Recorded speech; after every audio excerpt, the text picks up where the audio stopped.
Créons donc notre document. Donc ici, je CTRL N puisque j'ai déjà InDesign ouvert. Voilà. Alors, on va prendre un format d'impression. Voilà, donc au niveau, on va tout de suite lui donner un titre. Donc ici, je vais l'appeler sommaire. Ah, c'est le cas sommaire. Donner matière. Donc voilà. Donc on reste sur du A4. Ok, orientation paysage. Ici, le nombre de pages, eh bien, on va faire le long document, on va mettre 10 pages. Voilà.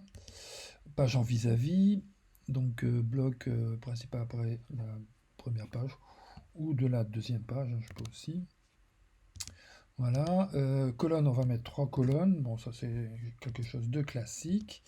Les marges, on va garder à 12,7 et nous allons mettre ici, voilà, en ligne de bloc, on va mettre 3 mm, ça devrait nous suffire.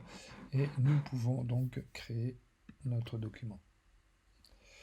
Voilà, donc on vérifie, calque, donc on va travailler que sur un calque, hein. Le principe, bien sûr, on peut utiliser plusieurs calques, mais ici, voilà. Donc nous avons nos pages. Alors dans la présentation, j'ai mis des pieds de page, une numérotation de page. Donc si vous voulez faire une numérotation de page, cela est entièrement faisable.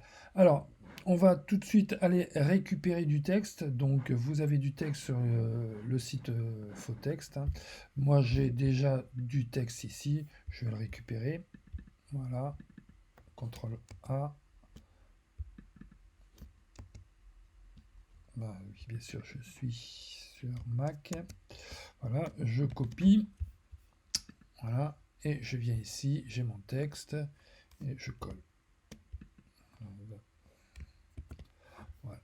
Bon, bien sûr, il n'a pas pris le texte, donc je reprends. J'ai tout perdu. Voilà. Ok. CTRL A, voilà, je copie. En fait, j'utilise Mac et PC et je me plante dans les raccourcis. Ok. Voilà. Donc, à moi de placer judicieusement. Donc ici, je vais commencer sur cette page-là. D'accord. Donc, alors pourquoi? Ah oui, je commence à la part du 2. Ok. Donc, à moi de ici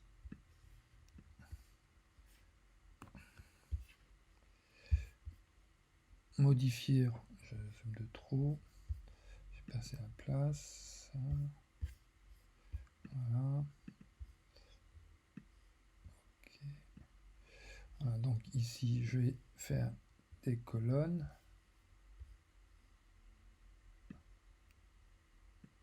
Voilà. Ok, alors on peut aussi, et je l'ai fait un petit peu exprès, c'est-à-dire parfois on commence le document et on se rend compte on s'est un petit peu trompé ou on veut modifier certaines choses. Donc moi ici je voudrais modifier la marge du haut, d'accord, pour, regarder, laisser une zone, vous voyez, pour mes titres. Voilà, par défaut, d'entrer sur l'ensemble du document. Donc, vous affichez la fenêtre des propriétés. Donc, la fenêtre des propriétés, en principe, vous pouvez la mettre aussi, moi je l'ai mise normalement ici, voilà, dans mon agencement, dans propriétés. Et on va pouvoir ici changer certaines informations. Alors, bien sûr, le but du jeu n'est pas de tout changer, on va modifier les pages. Donc ici, on va prendre le gabarit, pour être sûr de tout modifier. D'accord. Donc modifier la page. Et dans modifier la page, je ne modifie rien en fait. Je vais changer marge et colonne. Donc je vais décocher ici cette option. Et en tête, je ne me rappelle plus, mais on va mettre 60. Voilà. Ok. Voilà, impeccable. D'accord. Donc cela étant fait, voilà, je peux réduire ça. Je reviens ici sur ma page. Voilà. Alors on voit sur l'ensemble des pages, vous voyez, tout a changé. Et ici, bien sûr, le texte ne s'est pas, enfin les zones de texte ne se sont pas ajustées à la marge, mais voilà, je peux remettre cela ainsi. Donc je vous laisse faire en sorte ici que vous ayez, je ne vais pas le faire en vidéo, ça prend trop de temps, vous ayez, voyez, le texte.